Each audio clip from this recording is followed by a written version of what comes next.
जब जब धरती पर पाप बढ़ा है तब तब भगवान विष्णु ने अवतार लिया है और दुष्टों का नाश किया है। अब तक भगवान विष्णु के 9 अवतारों का अवतरण इस धरती पर हो चुका है। हिंदू पुराणों और धर्म ग्रंथों के अनुसार भगवान विष्णु का 10वां अवतार कल्कि अवतार के रूप में धरती पर जन्म लेंगे। कलयुग में भगवान कल्कि के इंतजार में आज भी 7 महापुरुष जी रहे हैं। आज हम उन्हीं 7 चिरंजीवियों के बारे में बात करेंगे।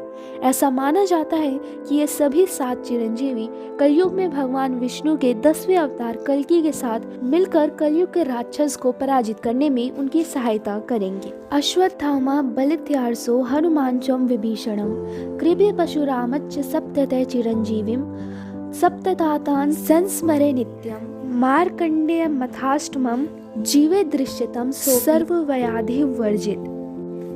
इस चौपाई के अनुसार अश्वत्थामा, राजा बलि, महर्षि व्यास, हनुमान, विभीषण, कृपाचार्य तथा परशुराम ये 7 चिरंजीवी हैं। यदि इन 7 चिरंजीवियों और 8वें ऋषि मार्कंडेय का प्रतिदिन स्मरण किया जाए तो शरीर के सारे रोग समाप्त हो जाते हैं और दीर्घ आयु प्राप्त होती है। बजरंगबली हनुमान भगवान शिव के 11वें रुद्र अवतार पवन पुत्र हनुमान जी थे। हनुमान जी का जन्म भगवान विष्णु के श्री राम अवतार का साथ देने के लिए हुआ था। जब हनुमान जी समुद्र पार करके लंका नगरी पहुंचकर माता सीता से मिलते हैं और प्रभु श्री राम के बारे में उनको बताते हैं, तब माता सीता हनुमान जी की स्वामी भक्ति से खुश होकर उन्हें अमर होने का वरदान देती हैं। माता सीता वरदान देती हैं कि हनुमान जी कभी बूढ़े नहीं होंगे, कभी उनका अंत नहीं होगा तथा वह चिरकाल तक इस पृथ्वी पर रह सकेंगे। तब से ही हनुमान जी को अमर माना गया है। महर्षि वेदव्यास ऋषि पराशर और सत्यवती के पुत्र थे और उन्होंने ही महाभारत महाकाव्य की रचना की थी। जब शांतनु के दोनों पुत्र विचित्रवीर्य तथा चित्रांगद संतानहीन मृत्यु को प्राप्त हो गए थे, तब महर्षि वेदव्यास के कारण ही उनकी विधवा रानियों के गर्भ से पांडु, धृतराष्ट्र तथा दासी पुत्र विदुर की उत्पत्ति हुई थी। महाभारत युद्ध को देखने के लिए वेदव्यास जी ने धृतराष्ट्र के सारथी संजय को दिव्य दृष्टि प्रदान की थी। महाभारत के अलावा भी वेदव्यास जी ने कई महापुराणों की रचना की है। सनातन धर्म में उन्हें भी अमर माना जाता है और वह पृथ्वी के अंत तक जीवित रहेंगे। भगवान परशुराम जी भगवान विष्णु के 6ठे अवतार माने जाते हैं, जिन्होंने एक ब्राह्मण के घर जन्म लिया था।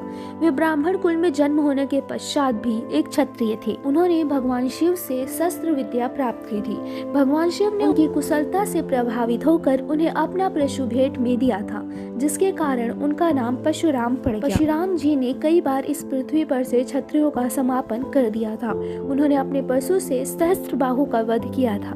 परशुराम जी को भी महापुराण में चिरंजीवी माना गया है। उनका वर्णन रामायण तथा महाभारत दोनों में मिलता है। राजा बलि विष्णु भक्त प्रहलाद के पुत्र थे। महान राजा होने के साथ साथ वह दानवीर तथा ब्राह्मणों का सम्मान करने वाले वीर असुर थे। जब उन्होंने इंद्रदेव से स्वर्ग को छीन लिया, तब भगवान विष्णु ने स्वर्ग को मुक्त करने तथा राजा बलि की दानवीरता की परीक्षा लेने के लिए वामन अवतार लिया था, जिसमें उन्होंने राजा बलि से 3 पग भूमि मांगी। पहले 2 पग में पूरा सृष्टि मापने के बाद भगवान वामन ने अपना तीसरा पग राजा बलि के सर पर रखा और वह पाताल लोक में पहुंच गए। भगवान विष्णु उनकी दानवीरता से प्रसन्न हुए और उन्हें हमेशा पाताल लोक का राजा बने रहने तथा अमर होने का वरदान दिया। विभीषण महर्षि विश्वा के सबसे छोटे पुत्र थे, जो कि लंकापति रावण के भाई भी थे। रामायण में तो आप लोगों ने इनके बारे में बहुत कुछ ही सुना होगा। इन्होंने प्रभु की शरण ले ली थी जब रावण अधर्म कर रहा था, इसलिए इनके धर्मनिष्ठ गुण से प्रसन्न होकर प्रभु ने इन्हें दीर्घ आयु का वरदान दिया है। हालांकि ध्यान देने वाली बात यह है कि मौलिक तौर पर विभीषण चिरंजीवी तो नहीं, परंतु इन्हें लंबे समय तक जीवित रहने का वरदान मिला है। पुराणों के अनुसार विभीषण महायुग के अंत तक जीवित रहेंगे। कृपाचार्य एक बार राजा शांतनु को वन में 2 शिशु दिखाई दिए जिन्हें वह राजमहल में ले आए। उनमें से एक शिशु कृपाचार्य थे तथा एक उनकी बहन कृपी। गुरु कृपाचार्य कौरव तथा पांडव दोनों वंश के कुलगुरु थे। उनकी बहन कृपी का गुरु द्रोण के साथ विवाह हुआ, इसलिए वो अश्वत्थामा के मामा भी थे। उन्होंने दोनों ही कुरु तथा पांडु वंश के राजकुमारों को शिक्षा प्रदान किया था। कहा जाता है कि वो बहुत ही असाधारण गुरु थे। उनके सामने सब एक समान थे। उन्होंने दोनों ही वंश के राजकुमारों को कई विद्या का ज्ञान भी दिया था। हालांकि कुछ परिस्थितियों के चलते उन्हें कौरवों की ओर से शस्त्र उठाना पड़ा। अश्वत्थामा।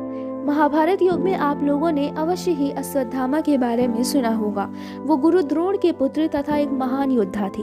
अश्वत्थामा को गुरु द्रोण ने कड़ी तपस्या के बाद महादेव से पाया था, इसलिए अश्वत्थामा को महादेव से काफी शक्ति प्राप्त थी। अश्वत्थामा 11 रुद्र अवतार में से एक थे। माना जाता है कि कृपाचार्य और अश्वत्थामा 2 ऐसे योद्धा तरफ से महाभारत के अंत तक जीवित थे। हालांकि अश्वत्थामा अमर है, परंतु प्रभु कृष्ण के श्राप के चलते वो ना ही किसी के संपर्क में सकते हैं और ना ही उनको कोई देख सकता है। इसके अलावा उनके बदन के ऊपर ऐसे घाव भी हैं जो कि अनंत काल तक ठीक नहीं होंगे।